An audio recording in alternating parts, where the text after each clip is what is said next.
Ex-presidente Jair Bolsonaro decide devolver joias que recebeu de presente da Arábia Saudita.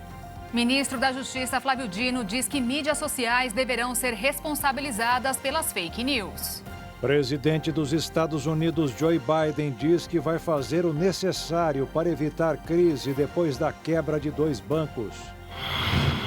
Ciclone na África provoca mais de 100 mortes no Malawi e em Moçambique.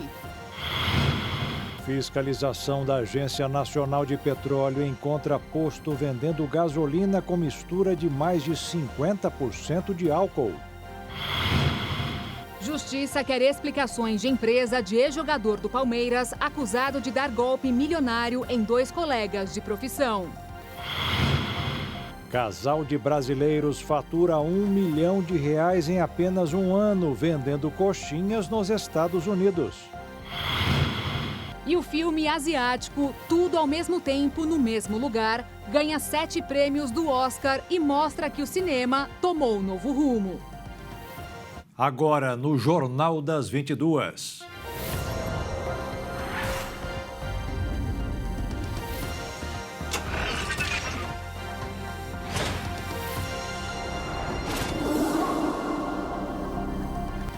Olá, boa noite. Boa noite.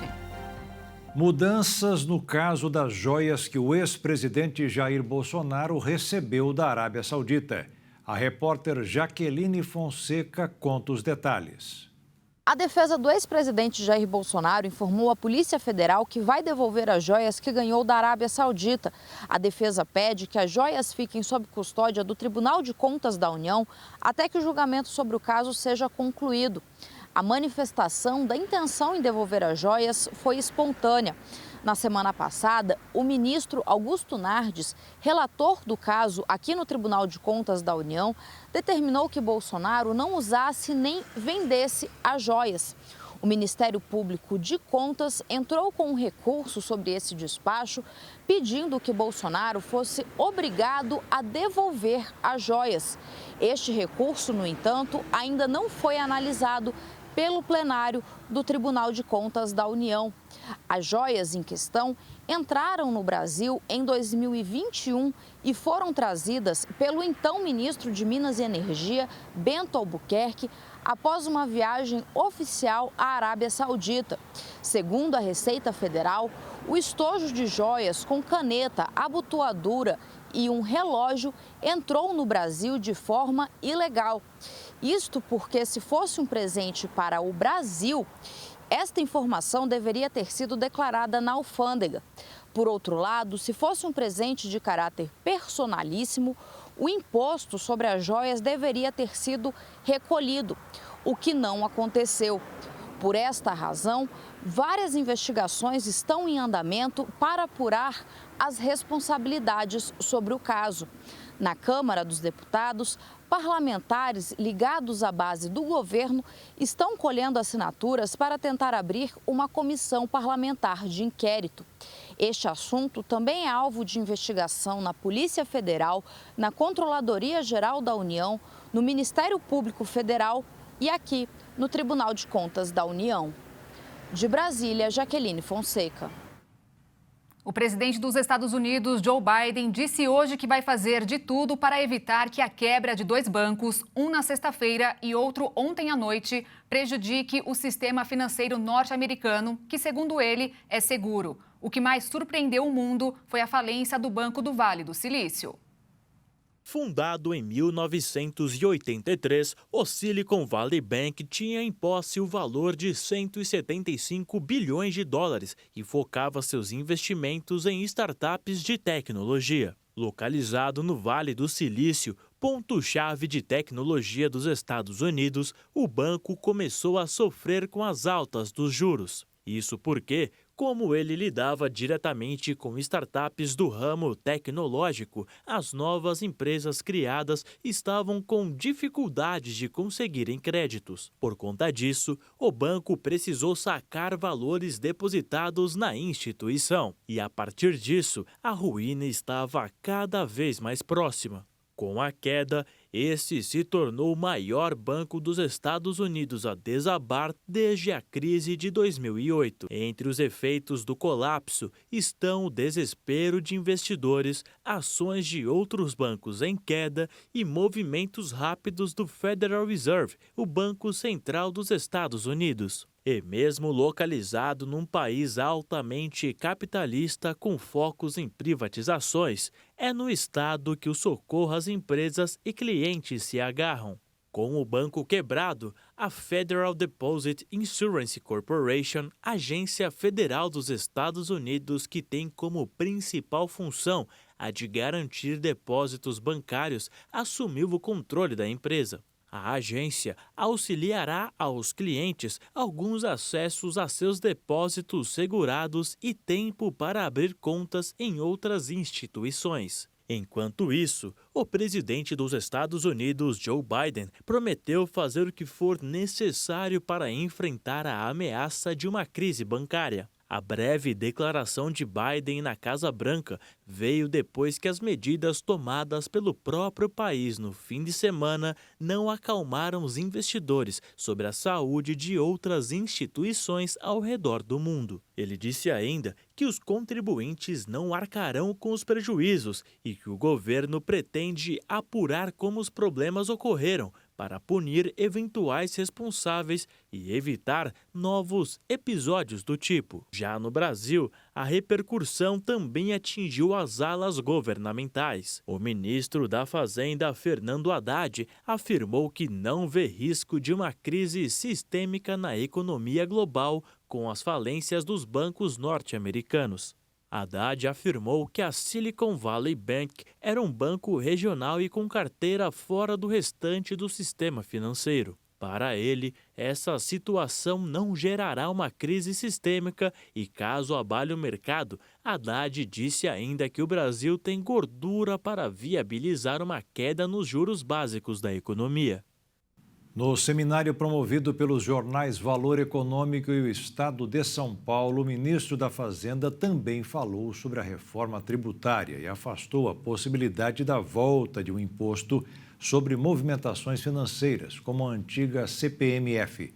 Haddad criticou o atual sistema tributário nacional, que pune todos, desde as famílias mais pobres, passando pelos empresários, investidores e o próprio governo. Segundo ele, a proposta, que está sendo analisada por uma comissão da Câmara dos Deputados, poderá ser votada até outubro. O Ministério da Saúde começou hoje a distribuir para os estados a vacina contra a monkeypox, que era chamada de varíola dos macacos.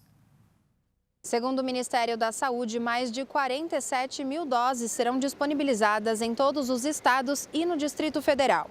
A vacina utilizada será a Jynneos e Vanex. Os imunizantes vão ser enviados de acordo com o andamento da vacinação e com as demandas de cada unidade. O Ministério classifica o imunizante como uma vacina viva. O esquema vacinal vai ser em 2 doses de 0,5 ml cada uma, com um intervalo de 28 dias. Nesse primeiro momento, o Ministério da Saúde informou que o público-alvo inicial tem cerca de 16 mil pessoas. 2 estratégias de vacinação serão adotadas: pré e pós-exposição. Os grupos prioritários para pré-exposição são pessoas com maior risco de evolução para as formas graves da mpox, como, por exemplo, os portadores do vírus da AIDS e profissionais de laboratórios. E os grupos de pós-exposição vão ser aquelas pessoas que tiveram contato com fluidos ou secreção, estão com suspeita ou até mesmo a confirmação da doença. Os números da mpox em todo o Brasil e no mundo estão caindo. De São Paulo, Bruna de Giaimo. E 3 capitais começaram a aplicar a vacina bivalente em grávidas e mulheres que tiveram filho há pouco tempo. A aplicação acontece em todas as clínicas da família, centros municipais de saúde e alguns pontos externos. Ainda nesta segunda, o Planetário da Gávea reabriu seu posto de vacinação. Para receber a bivalente, as grávidas precisam apresentar o cartão pré-natal. Já as puérperas precisam levar a declaração do nascido vivo ou certidão de nascimento do recém-nascido. A vacinação também continua para idosos com 60 anos ou mais e imunossuprimidos graves a partir de 12 anos. O intervalo entre as doses é de 4 meses. Nesta terça-feira, a Prefeitura do Rio inicia a 4ª fase da campanha de vacinação para trabalhadores da saúde. E a vacina bivalente, que protege de variantes como a Ômicron, também está sendo aplicada em grávidas e puérperas, em João Pessoa, na Paraíba, e em Natal, no Rio Grande do Norte. Os ministros do Supremo Tribunal Federal, Luiz Roberto Barroso e Nunes Marques, voltaram para casa. Barroso recebeu alta do Hospital Sírio-Libanês de Brasília, onde foi internado para corrigir um problema que surgiu depois de uma cirurgia de hérnia. E Nunes Marques saiu do Hospital Albert Einstein de São Paulo depois de se recuperar de uma operação no intestino. Os dois passam bem. Os casos de chikungunya mais que dobraram este ano. Os dados do Ministério da Saúde apontaram que até o dia 20 de fevereiro foram registrados mais de 35.500 casos prováveis da doença no país. Comparado ao mesmo período do ano passado, o número de casos de chikungunya no Brasil mais do que dobrou nos 2 primeiros meses de 2023, passando de 16.971 para 35.569 casos prováveis. Das 5 regiões brasileiras, o Sudeste apresentou os maiores percentuais de aumento observados, com destaque para os estados de Minas Gerais e Espírito Santo. Já Tocantins, Mato Grosso do Sul, Bahia e Sergipe também registraram alta. A doença é caracterizada por sintomas como febre alta de início repentino e dores intensas nas articulações. Apesar das semelhanças nos sintomas, a principal diferença entre a dengue e a chikungunya é a dor nas articulações, muito mais intensa na chikungunya, afetando principalmente pés e mãos, geralmente nos tornozelos e pulsos. O diagnóstico deve ser feito por um médico e pode ser confirmado por exames laboratoriais específicos que podem ser feitos nos serviços do SUS. Já o tratamento da chikungunya é feito de acordo com os sintomas, porém não há tratamento antiviral específico até o momento. Hidratação e repouso são medidas essenciais para a recuperação e os sintomas desaparecerem após a fase aguda, podendo em alguns casos que as dores nas articulações persistam por meses e até anos. Assim como a dengue e a zika, a chikungunya é transmitida pelo mosquito Aedes aegypti. E veja a seguir, fiscalização encontra posto vendendo gasolina com mistura de mais de 50% de álcool. E ainda, um casal de brasileiros fatura R$1 milhão em apenas um ano vendendo coxinhas nos Estados Unidos.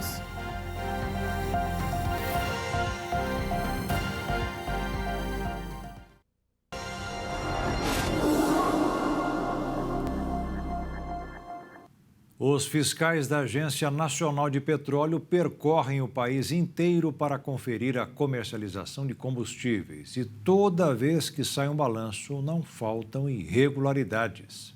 Em São Paulo, a fiscalização da Agência Nacional de Petróleo autuou um posto por vender gasolina adulterada.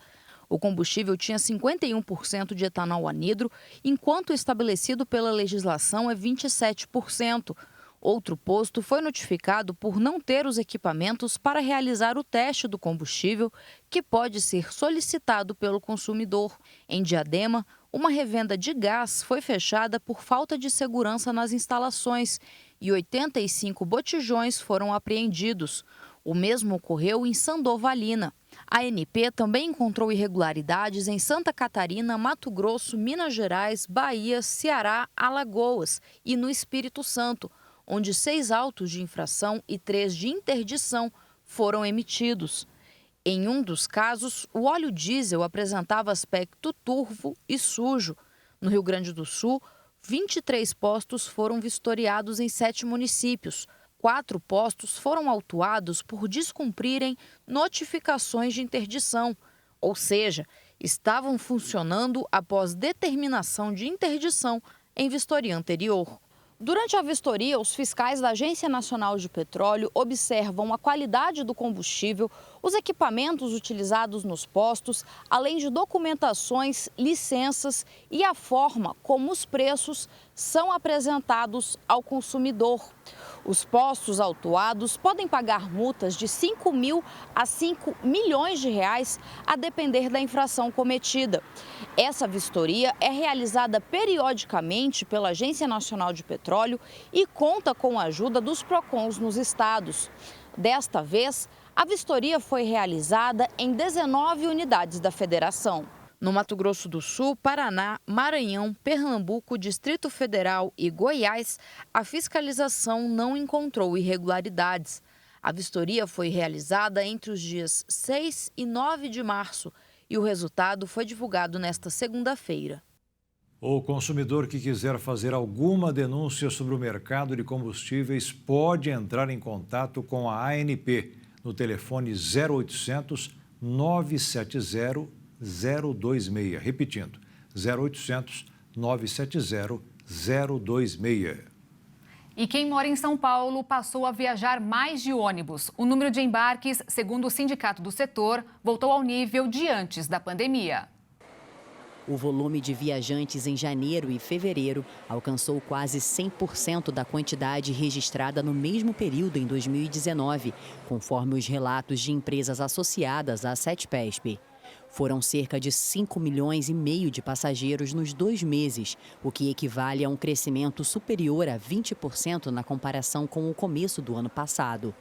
O sindicato do setor atribuiu ao avanço fatores como a alta do combustível e o preço das passagens aéreas e do pedágio. No início do ano passado, o setor de viagens ainda sofria os efeitos da Ômicron. Os deslocamentos poderão ficar mais fáceis para quem quer viajar de avião. O governo federal prepara um programa para vender passagens aéreas mais baratas para aposentados, funcionários públicos e estudantes. O projeto visa ocupar os lugares vagos nos aviões, que é o que vai permitir com que as passagens cheguem a esse valor de R$ 200. Segundo o governo, as companhias aéreas operam com 80% da capacidade, sobrando, portanto, esses 20% de vagas para o programa. As informações foram divulgadas pelo ministro de Portos e Aeroportos, Márcio França. Isso em uma entrevista ao jornal Correio Brasiliense. Ele disse que o plano não é subsidiar as passagens, mas sim fazer um acordo com as companhias para a venda desses espaços ociosos com intermediação do governo. De acordo com cálculos da pasta, o programa pode gerar a venda de até 15 milhões de passagens a mais por ano para estudantes, aposentados e funcionários públicos com salário de até R$ 6.800. E cada uma dessas pessoas teria o direito de comprar 2 viagens anualmente, ou seja, 2 idas e 2 voltas. Segundo o ministro, o projeto já está montado, mas ainda precisa passar por avaliação do governo. O Conselho Nacional da Previdência Social aprovou a redução da taxa de juros do empréstimo consignado para aposentados e pensionistas. O valor deverá ser reduzido para 1,7% ao mês, o que dá 22,5% ao ano. No caso do cartão de crédito, o percentual é de 2,6% ao mês, o que dá 36,4% ao ano. As novas taxas deverão entrar em vigor assim que for publicada uma instrução normativa no Diário Oficial da União, o que está previsto para acontecer quarta-feira. O novo lote do abono PIS/PASEP vai começar a ser pago depois de amanhã. O benefício de até R$ 1.302 deverá ser liberado para os trabalhadores que nasceram em março e abril. Segundo o Ministério do Trabalho e Emprego, devem ser pagos os abonos a 3.700.000 pessoas, num total de 3.600 bilhões de reais em recursos. O trabalhador pode consultar se tem dinheiro pelo aplicativo da Carteira de Trabalho Digital ou no portal gov.br. Os que recebem o PIS na Caixa são quase 3.460.000 trabalhadores de empresas privadas. Outros 254 mil são servidores públicos com direito ao PASEP, que é pago pelo Banco do Brasil. O valor varia de R$ 108,50 a R$ 1.302, de acordo com a quantidade de meses trabalhados durante o ano base 2021. Ao todo, vão ser beneficiados 23 milhões de pessoas que trabalharam com carteira assinada em 2021. O dinheiro será depositado nas datas de liberação dos lotes e pode ser sacado até 28 de dezembro deste ano. Tem direito ao benefício o trabalhador inscrito no PIS/PASEP há pelo menos 5 anos e que tenha trabalhado formalmente por no mínimo 30 dias no ano base, considerado para apuração com a remuneração mensal média de até 2 salários mínimos. O valor do abono é proporcional ao período em que o empregado trabalhou com carteira assinada em 2021. O setor de tecnologia deve criar mais de 400 mil vagas de trabalho no Brasil até 2025. E para quem busca uma oportunidade, saiba que faltam profissionais qualificados no setor. A dificuldade de encontrar mão de obra pronta tem feito muitas empresas investirem na formação de profissionais para trabalhar na área de tecnologia. No país, existe uma demanda média por ano de 159 mil profissionais, mas o Brasil só forma 53 mil pessoas, segundo a Associação das Empresas desse setor. O grande atrativo da área está na remuneração média dos salários, equivalentes a quase 3 vezes mais do que o salário nacional. A formação técnica também é uma alternativa para quem deseja trabalhar na área. Começando mais uma semana no mercado financeiro com atenções voltadas à atuação dos agentes econômicos americanos. Em meio à crise de quebra do maior órgão financeiro desde 2008, o Silicon Valley Bank, banco financiador de startups, o dólar fechou em alta nesta segunda-feira, de 1,16%, cotado a R$ 5,26 na venda. Já a Bolsa de Valores fechou em queda de 0,48%, aos 103.121 pontos. O peso do Estado na economia brasileira atingiu o nível mais baixo, aliás, dos últimos 26 anos em 2022. Segundo o balanço divulgado hoje pelo IBGE, significou 18% do PIB. Foi o percentual de quanto a União gastou em setores como saúde, educação e segurança pública. O consumo ajuda a economia como um todo a crescer. Já os gastos com transferências do tipo Auxílio Brasil não entram nesta conta. Um casal de brasileiros que vive nos Estados Unidos faturou 10 milhões de reais o ano passado com sua rede de lojas de coxinhas. Aliás, esse salgadinho, eleito a 31ª melhor comida de rua do mundo, também caiu no gosto dos norte-americanos. Quem vê o sucesso absoluto do casal nos dias de hoje, mal imagina por tudo que eles tiveram que passar para obter lucros milionários. A história do empreendimento começou em 2012, quando Ricardo e Vanessa decidiram estudar inglês em Nova York. A ideia era se capacitar para o mercado de trabalho e voltar para o Brasil. A mudança de planos veio depois que uma amiga do casal pediu para que eles levassem coxinhas de frango para a comemoração de um aniversário. Sem encontrar no comércio, eles decidiram fazer por conta própria. Apesar de não ter ficado com a estética boa, o sabor foi aprovado por todos. A ideia então saiu do papel, com o investimento inicial de um valor equivalente a R$1.000 para comprar um freezer e uma fritadeira. As encomendas foram aparecendo pouco a pouco, até que a iniciativa ganhou a divulgação de um dos blogs mais conhecidos de Manhattan.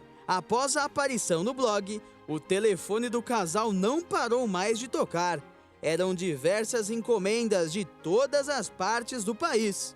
Os 3 metros quadrados da cozinha onde o casal morava passou a não suportar mais o número elevado de encomendas. A dupla então alugou uma cozinha comercial para dar conta da produção. Após 4 anos, em 2018, a primeira loja foi inaugurada. 10 anos após a criação da empresa, a Petisco Brazuca conta com 3 lojas físicas em Nova York e registrou faturamento milionário em 2022. Além das 3 lojas físicas, a loja também conta com 5 temporárias, que são montadas em eventos e feiras livres. O cardápio está com opções variadas, Mas o carro-chefe continua sendo a boa e velha coxinha. Após o sucesso, o casal pretende partir para novos horizontes e lançar uma linha de produtos congelados para supermercados. E veja a seguir, ministro da Justiça Flávio Dino diz que mídias sociais deverão ser responsabilizadas pelas fake news. E um ciclone na África provoca ao menos 180 mortes no Malawi e em Moçambique.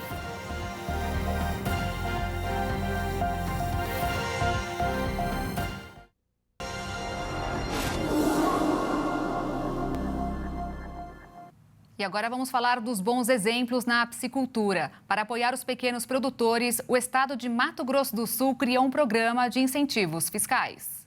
A tilápia é o peixe mais cultivado na piscicultura comercial brasileira. No ano passado, o país produziu mais de 550 mil toneladas.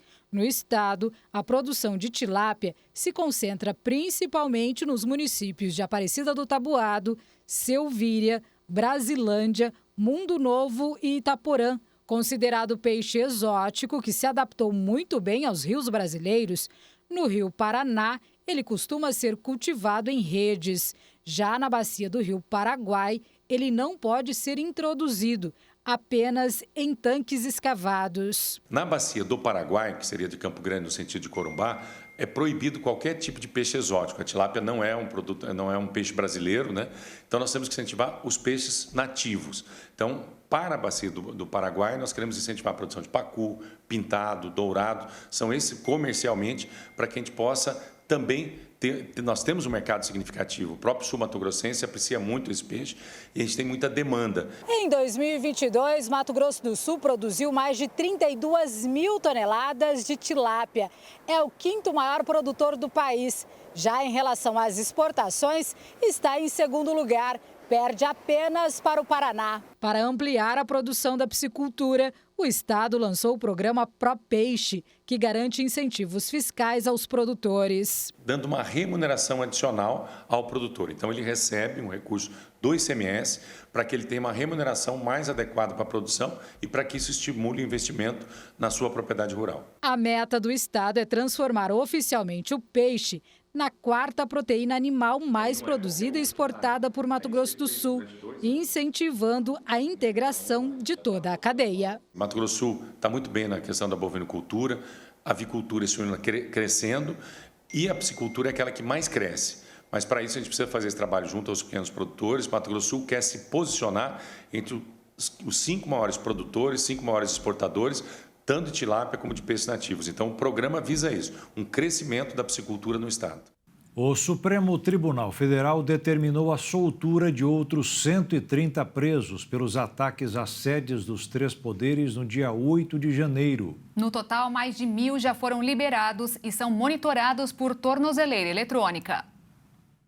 O ministro do STF, Alexandre de Moraes, determinou a liberação de mais 130 denunciados pelos atos antidemocráticos que resultaram na depredação das sedes dos 3 poderes em 8 de janeiro. Ao todo, dos 1.400 detidos, mais de 1.000 já foram soltos. Com as novas decisões, vão permanecer na prisão 392 pessoas, sendo 310 homens e 82 mulheres. Os liberados estão sendo monitorados com tornozeleira eletrônica e precisam cumprir algumas restrições, como recolhimento domiciliar noturno e proibição das redes sociais. A revogação das prisões foi determinada pelo ministro depois que a Procuradoria-Geral da República apresentou denúncias contra os investigados por delitos como incitação ao crime e associação criminosa.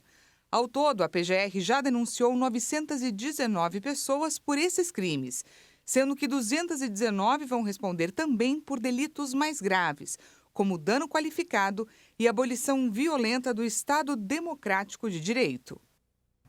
O ministro da Justiça e Segurança Pública, Flávio Dino, afirmou hoje que a regulamentação das redes sociais, elaborada pelo governo Lula, terá como principal objetivo a responsabilização das grandes plataformas digitais com uso, transparência e auditoria para identificação à circulação de notícias falsas.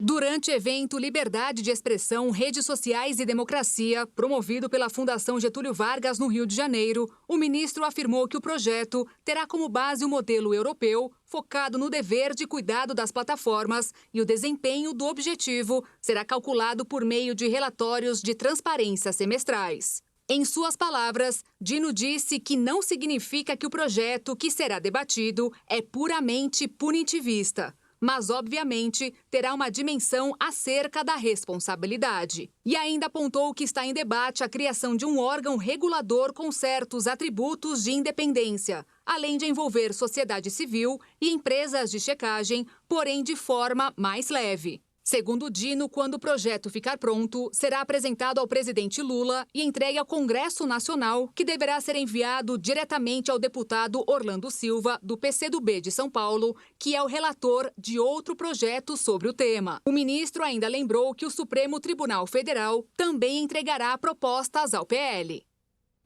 A chuva que atingiu Manaus na noite deste domingo causou deslizamento de terra e provocou a morte de 8 pessoas. 4 delas eram venezuelanas.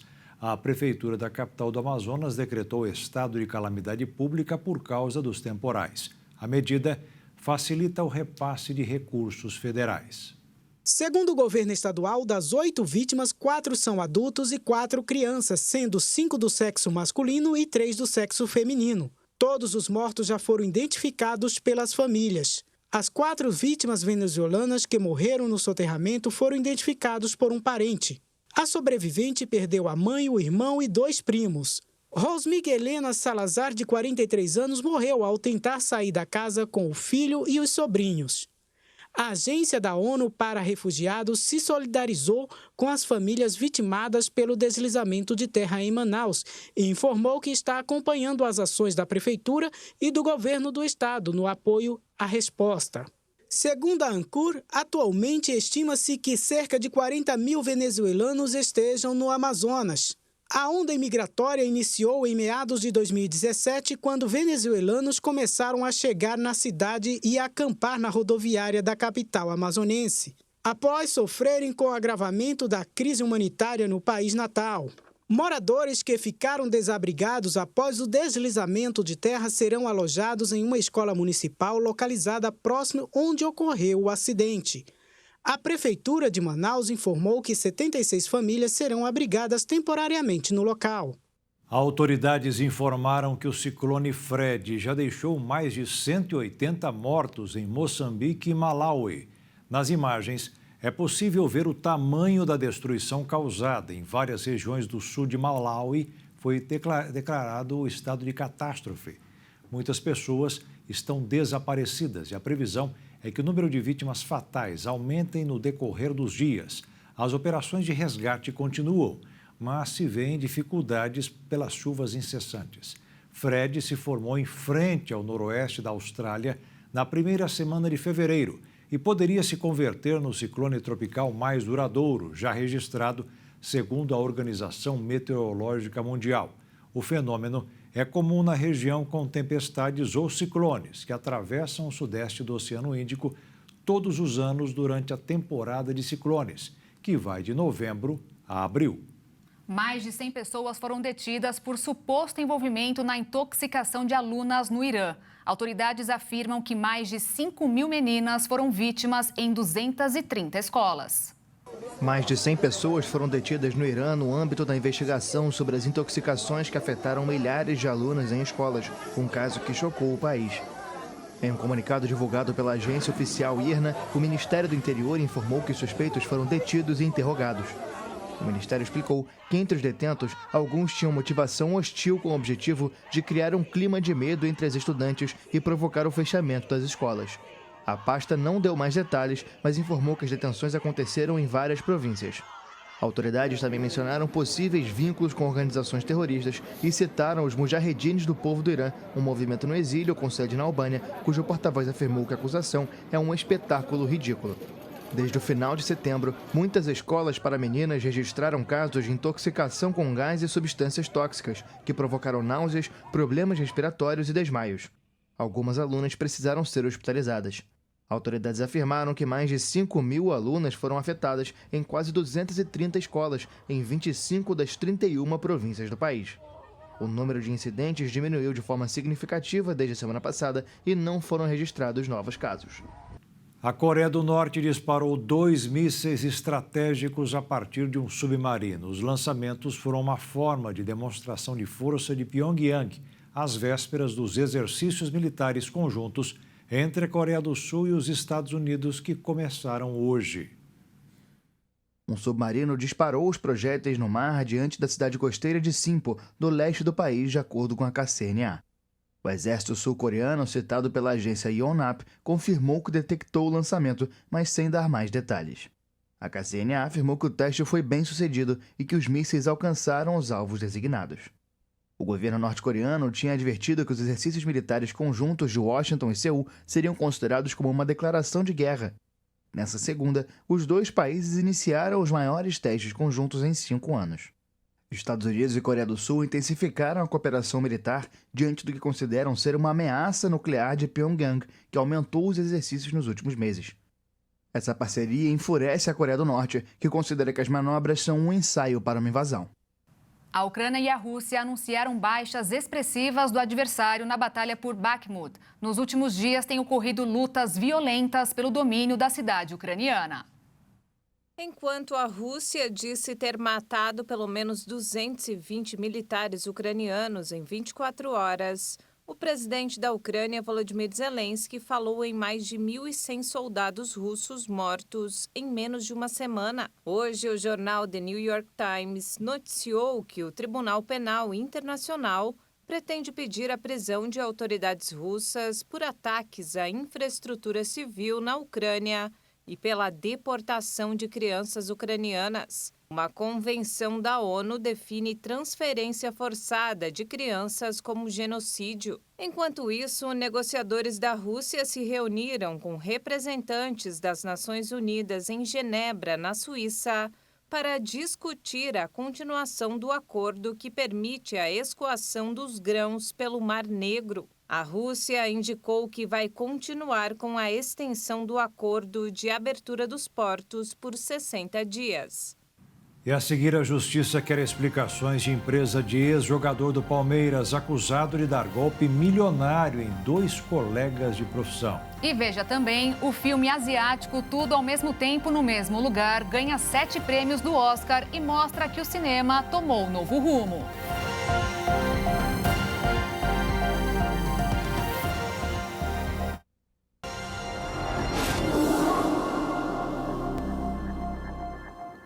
Você já ouviu falar na luz azul? Ela é emitida pelos aparelhos eletrônicos e os cientistas acreditavam que poderiam interferir na pele, assim como o sol. Mas novos estudos demonstraram que essa luz afeta diretamente outro órgão. Os estudos avaliaram a incidência do comprimento de onda violeta e azul em modelos de células e constataram que isso causava um aumento dos radicais livres. Dessa forma, foi identificado que a quantidade de luz que vem do celular não é o suficiente para desequilibrar o funcionamento da pele e atrapalhar a função antioxidante do próprio organismo. Mas já que a pele não é afetada, um outro órgão sofre, os olhos. Um estudo feito pelo Departamento de Farmacologia e Instituto de Neurociência da Morehouse School of Medicine, em Atlanta, nos Estados Unidos, demonstrou que o impacto causado pela luz azul nos olhos, que possuem resultados parecidos com os achados das pesquisas dermatológicas, porém com consequências reais e severas. O levantamento demonstrou que a luz azul faz com que ocorra morte celular precoce na região ocular. A ocorrência pode levar a algum problema visual ao longo de muito tempo, desde uma inflamação dolorosa na conjuntiva até podendo chegar à cegueira em casos extremos. Mas hoje, esse problema pode ser evitado. Isso porque existem lentes de óculos capazes de filtrar a luz azul.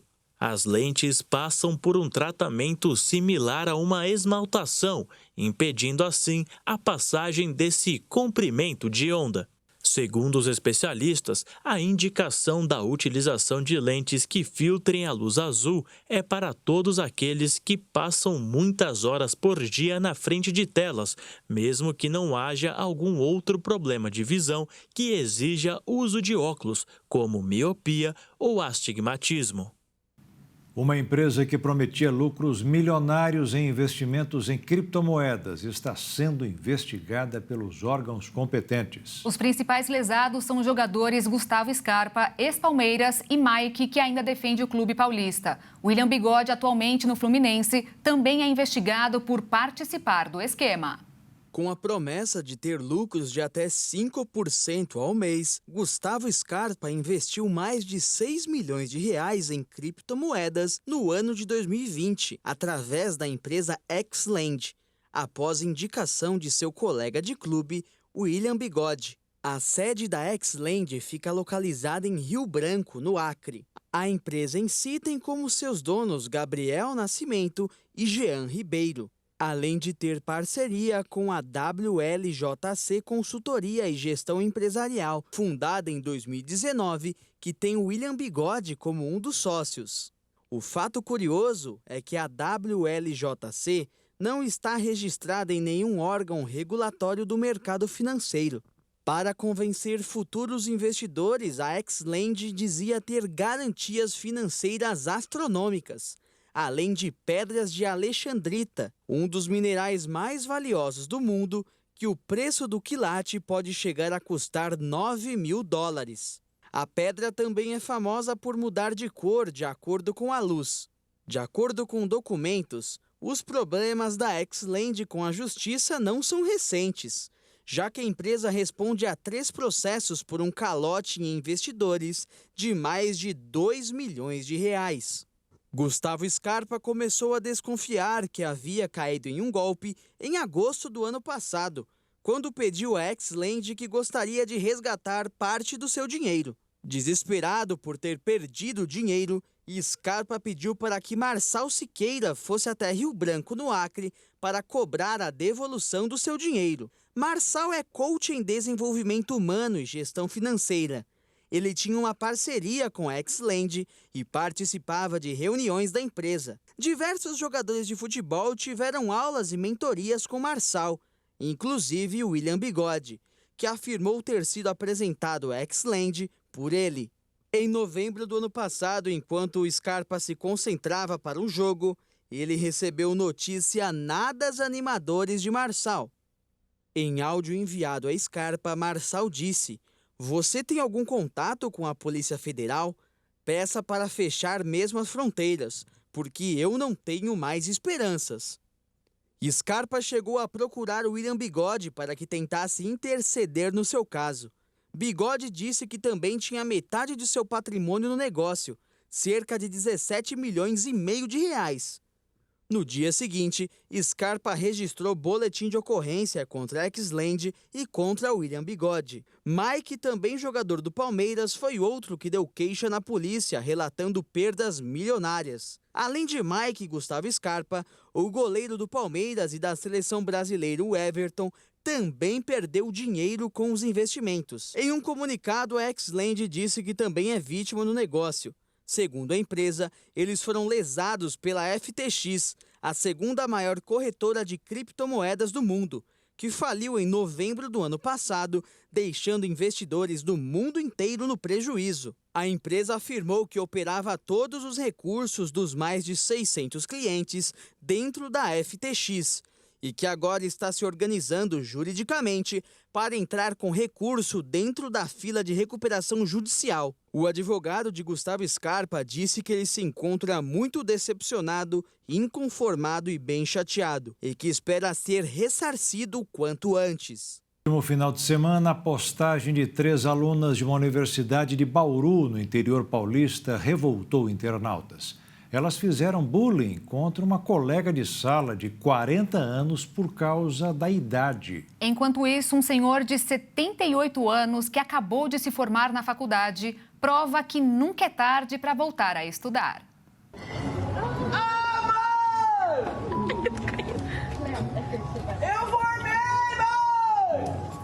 78 anos de idade, seu Roberto é o orgulho da mãe, 20 anos mais velha. Com quase um século de vida, Dona Geralda Francisca não pôde ir à formatura do filho. Mas é claro que ele não deixou de compartilhar com ela essa grande conquista. A senhora não foi lá, eu vim aqui.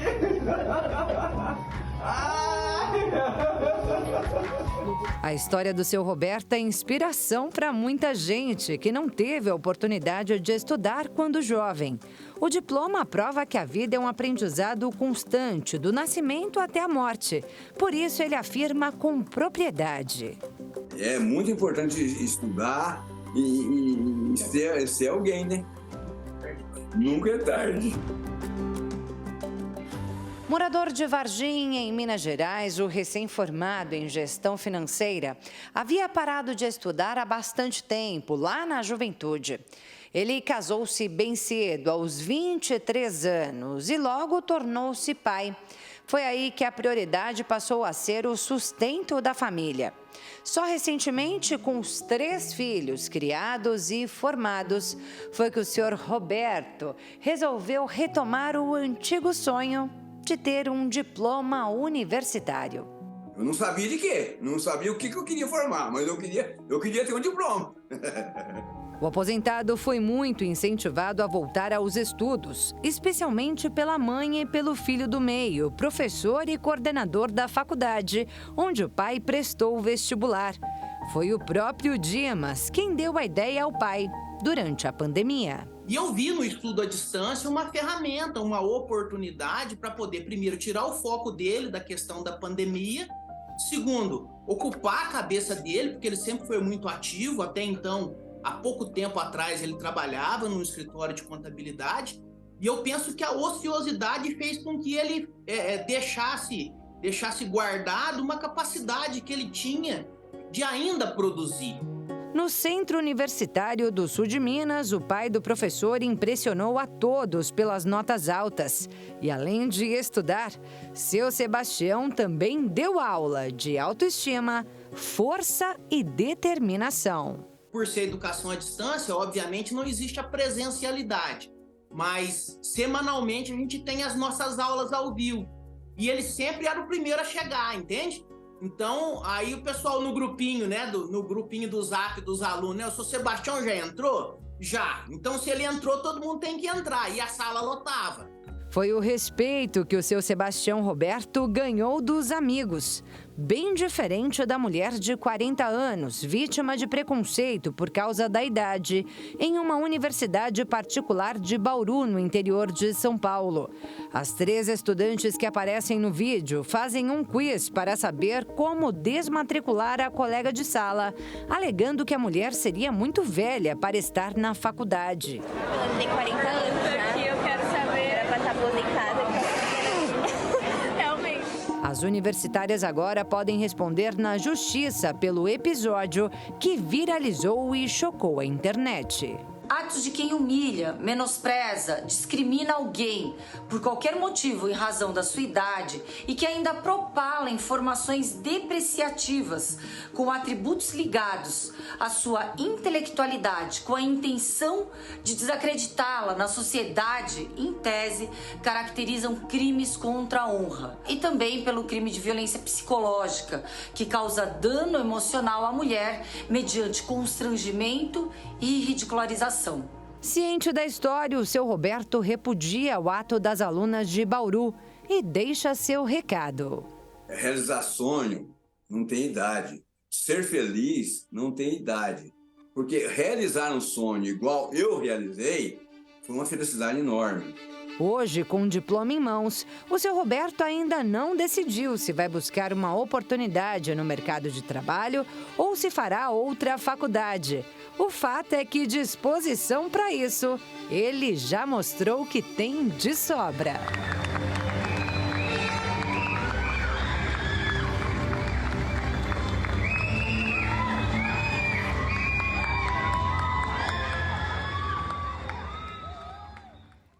Muito lindo, né, Beatriz? Muito. Receba os nossos parabéns, seu Verdade. Roberto. Parabéns de mesmo. coração, viu? E o Jornal das 22 termina aqui. Obrigada pela sua companhia, um ótimo fim de noite, início de semana para você e até amanhã. Uma boa noite, fique na paz. Tchau.